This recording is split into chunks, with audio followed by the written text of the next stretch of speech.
Hello everyone, नमस्कार, आदाब, सत श्री अकाल। और बहुत सारे लोगों के सवाल, बहुत सारे लोगों की जिज्ञासा इस टॉपिक पर चढ़ती जा रही है दुनिया में, और इसीलिए हमने सोचा कि एक लाइव वीडियो करते हैं जिसमें कि इस सवाल का हम देंगे जवाब, और जवाब देंगे ऐसा कि आपको समझ में आएगा कि भाई ये क्या है, क्यों है, कैसा है, राइट। और फिर उसके बाद जो दो चार सवाल यहाँ आएंगे उनका भी जवाब हम देने की कोशिश करेंगे। सबसे पहला और सबसे बड़ा सवाल है कि क्या आप अपने पेनिस को, अपने मेल सेक्सुअल ऑर्गन को बड़ा कर सकते हैं? कैसे, और कर सकते हैं तो कैसे, राइट। देखिए, कई लोग सोचते हैं, मानते हैं कि भी उनका जो पेनिस है वो छोटा है और उसको बड़ा करने की आवश्यकता है, और वो सेटिस्फाई नहीं कर पाते और वो कई चीज़ों में घुस जाते हैं, जैसे दवाइयाँ लेना और लोगों से हॉर्मोन्स लेना, मसाजेस करवाने, स्ट्रेचिंग करते रहना, या कई बार कुछ पंप्स ले लेना, इन्फ्लेशन लेना, ऑपरेशंस भी होते हैं। अब ये बहुत सारे टेक्निक है, ठीक है। कई तो बकवास है, कंप्लीटली बकवास है कि उससे कुछ नहीं होता, लेकिन कुछ चीज़ों में इफ़ेक्ट है, लेकिन इफ़ेक्ट के साथ रिस्क भी है, राइट। कुछ सर्जिकल टेक्निक्स हैं जो बिल्कुल काम करती हैं, लेकिन जितने भी ये पिल्स आती हैं, दवाएं आती हैं, आयुर्वेदिक हो या हर्बल क्रीम हो, हर्बल फर्बल हो या एलोपैथिक हो, दवाओं से पेनिस का साइज़ नहीं बढ़ने वाला, कतई भी नहीं। ना दवा से, ना हार्मोन से, ना मसाज से, ना स्ट्रेचिंग से, ना ही किसी पंप से, ना ही फिजिकल पंपिंग के जो टेक्निक आते हैं, पेनिस पंप आते हैं, और जितने वो आते हैं उनसे भी बिल्कुल भी कतई भी पेनिस की एनलार्जमेंट नहीं होने वाली। थोड़ा सा इरेक्टाइल डिसफंक्शन ट्रीट हो सकता है। अगर आपके पेनिस में जाने वाले खून का सप्लाई कम है तो that can help get fill back. जेल्किंग नाम का भी एक चीज़ होती है जिसमें मैनुअल मैनिपुलेशन नाम की चीज़ होती है। जेल्किंग यानी पंपिंग, जैसे दूध निकालते हैं वैसे वाली चीज़ें, स्क्वीजिंग, स्ट्रोकिंग वाली, बेस से लेके, राइट, धीरे धीरे शाफ्ट से लेके बेस तक उस तरह की स्ट्रोकिंग, वो भी चीज़ लोग करते हैं, राइट। वो मिल्किंग भी बोल सकते हैं उसको। उससे भी कोई साइज़ नहीं बढ़ने वाला, उससे भी आपके पेनिस के इरेक्शन में हेल्प हो सकती है। शायद हर एक को नहीं होगी, क्योंकि erection is majorly because of your feelings, right. Majorly because of the arousal, right, libido. Traction से तो कतई भी नहीं होता, राइट। ट्रैक्शन एक नॉन सर्जिकल मेथड लोग कहते हैं, पंप बना बना के लोगों ने दे दिया, लेकिन इसमें बिल्कुल भी कोई भी कर्वेचर, ना ही कर्वेचर ठीक होता है, ना ही पेनिस का श्रिंकेज ठीक होता है, ना ही कोई आपका एनलार्जमेंट होता है। ये बात याद रखिए। इन सब से नुकसान भी हो सकता है, प्रॉब्लम भी हो सकती है, साइड इफ़ेक्ट्स भी हो सकते हैं। सो क्या काम करता है? क्या कोई सप्लीमेंट काम करते हैं, कोई पैचेस, कोई ऑइंटमेंट? क्या टेस्टोस्टेरोन काम करेगा? किसी हार्मोन से आपका पेनिस का साइज़ नहीं बड़ा हो जाएगा। टेस्टोस्टेरोन या दूसरे किसी सप्लीमेंट से आपके थोड़ा बहुत पेनिस के जो इरेक्शन है उसमें, आपके लिबिडो में, आपकी सेक्स की इच्छा में फ़र्क ज़रूर पड़ सकता है, लेकिन साइज़ नहीं बढ़ेगा। सर्जरी से बिल्कुल साइज़ बढ़ता है। वही प्रूवन टेक्निक दुनिया भर में एक ही है, सर्जरी में, लेकिन रिस्क है, अच्छा खासा रिस्क है। किस बात का रिस्क? ये रिस्क नहीं जान चली जाएगी, ये रिस्क है कि जो आप चाहते हैं वही रिजल्ट नहीं आएगा। जो आप चाहते हैं कि भाई मैं चाहता हूं कि पेनिस इतना अच्छा हो जाए, बड़ा हो जाए, ये हो जाए, वो रिजल्ट आए, ऐसा ज़रूरी नहीं है। क्योंकि सर्जरी में कई तरीके की चीज़ें होती हैं। कई में सबक्यूटेनियस यानी उसके पेनिस के स्किन के नीचे फैट इंजेक्शन डाल देते हैं। वो फैट इंजेक्शन से कई बार क्या होता है, बड़ा तो हो जाता है साइज, लेकिन शेप आड़ा टेढ़ा हो जाता है, तो आपको वो रिजल्ट नहीं मिलेगा जो आप चाह रहे हो। कई बार उसके पेनिस का एक सस्पेंसरी लिगामेंट है, इसलिए वो ऐसे खड़ा होता है ऊपर, वो काट देते हैं तो पेनिस थोड़ा सा ऐसे नीचे लटक जाता है, नीचे लटका रहता है, साइज लंबा दिखता है लेकिन लटका रहता है नीचे। तो हो सकता है आपको लगे यार ये कोई मज़ा नहीं आया, ये क्या हो गया, साइज बढ़ गया लेकिन कोई मज़ा नहीं है, राइट। फिलर्स नाम की चीज़ आती हैं, जो intradermal filler, silicone gels, PMMA, इस तरह की चीज़ें आती हैं जो फिलिंग कर देती हैं अंदर पेनिस के अंदर, वो भी साइज बढ़ाती हैं। बट इन सब से साइड इफेक्ट ये है कि ये ज़रूरी नहीं है कि आपका जो डिज़ायर्ड इफेक्ट है वो आएगा ही आएगा। इसके लिए आप अपने यूरोलॉजिस्ट से अच्छे से डिस्कस करो, और फालतू की बकवास लोगों के वीडियोस या बकवास नॉलेज या बकवास पैसे ऐंठने के तरीक़ों से बचो, राइट। ये याद रखो, राइट। और बाकी बढ़िया है, सब बढ़िया। पेनिस एनलार्जमेंट के बारे में ये बताना था आपको, और ये हो गया। अब मैं दो चार सवाल बता देता हूँ आपको, सवाल के जवाब ले लेते हैं। दो चार सवाल। हरसिमरन जी, आपका सवाल तो दिख गया, लेकिन आपका सवाल वहीं के वहीं अच्छा ज़्यादा है।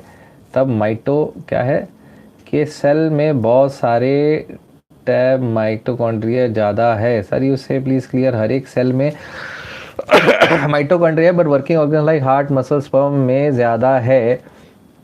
एक सेल में बहुत सारे माइटोकॉन्ड्रिया भरे हैं,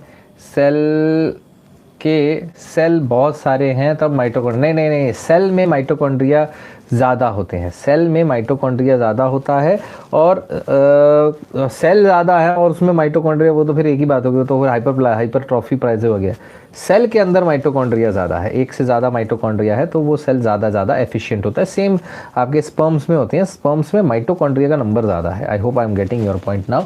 3-4 सवालों के जवाब और देंगे दोस्तों, ये लाइव नहीं है लेकिन फिर भी हम बता देंगे, ठीक है। सर कुछ दिन पहले कफ के लिए लाइब्रेट पे मैंने आपसे पूछा सर, 1 वीक पहले, आज फिर से सर्दी हो गया सर, जल्दी कैसे ठीक करूं? एक बार दिखा लो यार, ये ना वायरल इन्फेक्शंस होते हैं, बार बार आते हैं और it need sometimes evaluation. Swine flu चल रहा है, एक बार स्वाइन फ्लू का टेस्ट करा लो, स्वाइन फ्लू वाला मेरा वीडियो देख लो और उसमें बताई गई दवा जो होती है वो आपके डॉक्टर शुरू कर देने चाहिए अगर आपको स्वाइन फ्लू का रिस्क लग रहा है। तो बार बार हो रहा है, कफ है, कोल्ड है, फीवर है, इट शुड बी इवेल्युएटेड।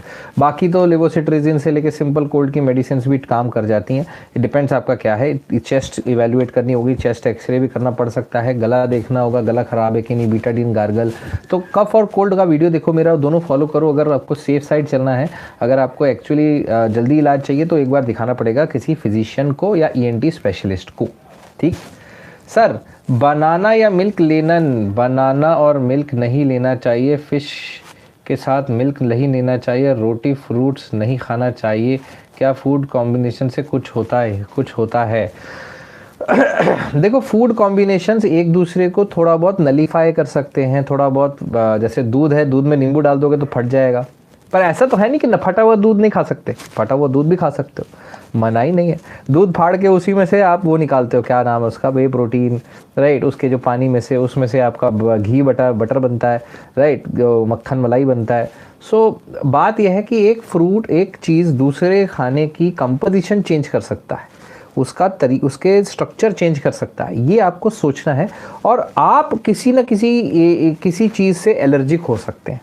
अगर आप दूध से, केले से या फिश से, मिल्क से, किसी चीज़ से एलर्जिक रिस्पॉन्स शो करते हैं तो आप वो नहीं लेंगे, वरना इसमें कोई मनाही नहीं है कि आप फिश को दूध साथ नहीं लोगे। आज की डेट में लोग ले रहे हैं, लोग इतना कर लेते हैं कि सफ़ेद दूध मत लो भैया, फिश के बाद दूध मत लो, दूध में हल्दी डाल लो तो उसका नलीफाई हो जाएगा। क्या लॉजिक है दुनिया नहीं भगवान जाने, ऐसा कोई लॉजिक नहीं है, कायदे से कोई फ़र्क नहीं पड़ता।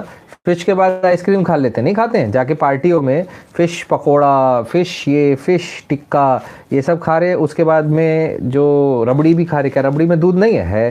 फिर उसके बाद में आइसक्रीम भी खा रहे हैं, क्या आइसक्रीम में दूध में, चाय में, कॉफ़ी में दूध नहीं है?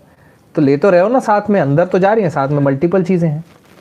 सो क्या लॉजिक है? कोई लॉजिक नहीं है, नहीं तो सारा सबके सब बीमार हो जाने चाहिए थे, जिस इंसान ऐसा नहीं होता ना। So it's all about a chance factor, अगर आपकी किस्मत ख़राब है आपको हो जाएगा, समझ रहे हो। दूध केला तो कतई भी नहीं, मिल्क शेक दुनिया भर में फेमस है यार banana milk shake. Okay anyways, carnitine before after workout, no, hey भगवान, क्यों कार्निटीन कर रहे हो? कार्निटीन आपकी बॉडी के अंदर एनर्जी प्रोडक्शन थोड़ी सी बढ़ा देगा, so it has nothing to do with your workout, it just gives you a little more energy, more efficiency. So if you are not able to do your workout properly, then you can take carnitine because of some weakness, but इसका कोई मतलब नहीं होगा कि carnitine से ही आपकी body बनेगी, ये कोई लॉजिक नहीं हुआ, right? I have 8-year-old chickenpox deep marks on my face. How to fade or remove them? You need a dermatologist opinion. Skin के पॉट्स के ऊपर कई बार लेज़र, कई बार स्किन ट्रीटमेंट, लोकल क्रीम्स, कई बार स्किन केयर, उससे काम हो जाता है। इसके लिए जितनी भी नॉलेज है विदाउट प्रोसीजर वो मैंने ऑलरेडी मेलेस्मा वाले वीडियो में दी है, वो जाके देखिए और उसके पॉइंट्स ट्राई करके देखो। हर एक चीज़ काम करेगी क्या, कोई गारंटी नहीं है, किसी चीज़ का रिएक्शन भी हो सकता है, कोई क्रीम का रिएक्शन भी हो सकता है। You have to trial and error पे देखना होगा। ओ माय गॉड, इसमें भी पेमेंट आया है, वाह वाह वाह, वेरी गुड। पीरियड्स में reason and solution, periods pain, reason and solution. Periods pains are because of contraction, very good point, इसका तो एक अलग से वीडियो बनना चाहिए। पीरियड पेन क्यों होता है? आपका गरीब बेचारा यूट्रस बड़े प्यार से सेज सजाता है कि एक वहाँ पे अंडाशय आएगा, उसके साथ स्पर्म जुड़ेगा और वो एक प्रोजेनी बनाएगा। प्रोजेनी मतलब छोटा एक बच्चा बना के, वो बच्चा तो नहीं हुआ, मतलब उसका जो अंडा बना के वहाँ जाके वो उसको सेज में सजा के बढ़िया उसको पाल पोस के बड़ा करेगा यूट्रस। और उसके बाद उसको कुछ नहीं मिलता, उसके बाद वो होता ही नहीं इम्प्लांट, तो उसके बाद वो रोता है, आपका यूट्रस होता है ये क्या है यार, इसलिए वो रोता है और वो कॉन्ट्रैक्ट होता है और वो बाकी सारा जो सेज सजी वो निकाल देता है, इसलिए आपको ब्लीडिंग होती है। ब्लीडिंग के साथ वो कॉन्ट्रैक्शन होता है ऐसा लिटरली। अगर आपको यूट्रस को होते हाथ पैर तो क्या किया मैंने, क्यों मेहनत कराते हैं मुझसे, तो इसलिए आपको पेन भी होता है। लिटरली सच्ची बात है ये, यूट्रस कॉन्ट्रैक्ट करते हैं इसलिए पेन होता है। रीज़न ये है। सोल्यूशन क्या है? कुछ नहीं, रिलैक्स करो। जितना आप एक्टिव रहोगे उतना ज़्यादा, कई बार एक्टिव से दिमाग उधर लगाने से भूल भी जाते हो, कई बार रिलैक्स करने से शांत भी हो जाते हैं। So there is no thing, ये हर एक के हार्मोन्स, हर एक के अंदर जितना रिस्पॉन्स है उस पर वेरिएबल है। किसी को ज़रा पेन, किसी को ज़्यादा पेन, किसी को कम पेन, किसी को फील ही नहीं होता। So there is a variable, quite variable, right. ऐसा नहीं कह सकते उसका क्या करें, राइट। वेट गेन के लिए बहुत सिंपल हमारा वीडियो है बल्किंग का, bulking by doctor education, YouTube पे टाइप करो मिल जाएगा आपको उसके सिंपल इन्फॉर्मेशन। क्या 5 से 10 ईयर्स के बच्चों को भी हार्मोनल इम्बैलेंस हो सकता है? जी बिल्कुल, बचपन से हो सकता है, पैदा होने के बाद से हो सकता है, ऐसी कोई बात नहीं है। हार्मोनल इम्बैलेंस किसी की भी हो सकता है, इसमें कोई ये बात है ही नहीं कि हो ही नहीं सकता, बिल्कुल हो सकता है। ये क्या निकल गया?